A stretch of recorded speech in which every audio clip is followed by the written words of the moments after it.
আসসালামু আলাইকুম। আমি শ্রীমঙ্গল থেকে যারা আবারও আপনাদের মাঝে মিনি একটা ব্লগ নিয়ে হাজির হয়েছি রান্নার। তো এখানে আমি ডিমের ঝাল ভুনা করব নিজের স্টাইলে, তো ভাবলাম যে আপনাদের সাথে শেয়ার করে নিই।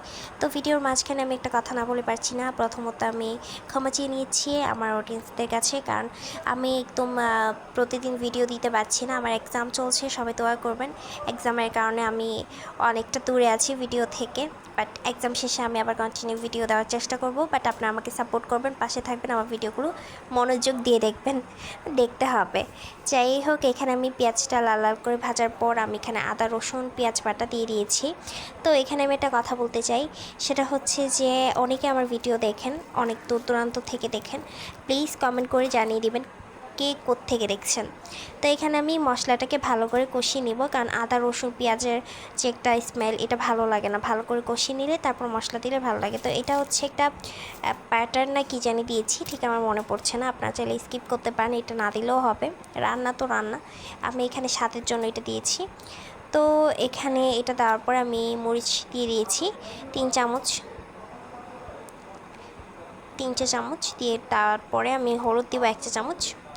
হলুদ 1 চা চামচ দিয়েছি, কারণ হলুদটা অনেক সুন্দর রং হয়, মানে এই যে শুকনা হলুদের গুঁড়াটা নিজেদের তৈরি করা।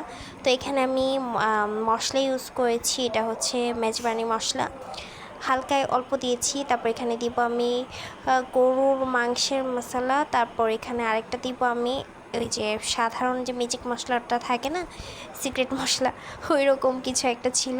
তো এখানে আমি যেগুলো দিয়েছি সব কিছু রাঁধুনির মশলাগুলো দিয়েছি। আপনারা চাইলে শুধু হলুদ ধনিয়া জিরা এগুলো দিয়েই রান্না করতে পারেন, তাতে ভালোই লাগবে, স্বাদ আসবে কিন্তু।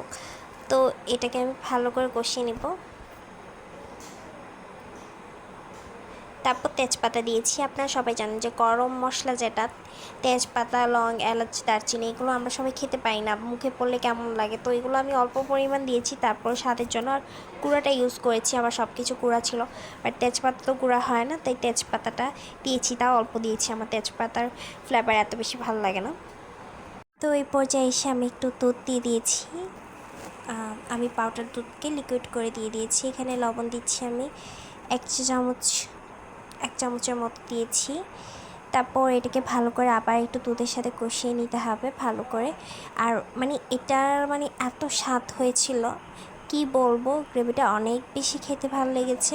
তো তারপর আমি হালকা করে ভেজেছিলাম ডিমগুলোটাকে, হালকা করে ডিম ভাজার পর পানি দিয়ে দিয়েছি, কষিয়েছি, এখানেও একটু কষিয়েছি।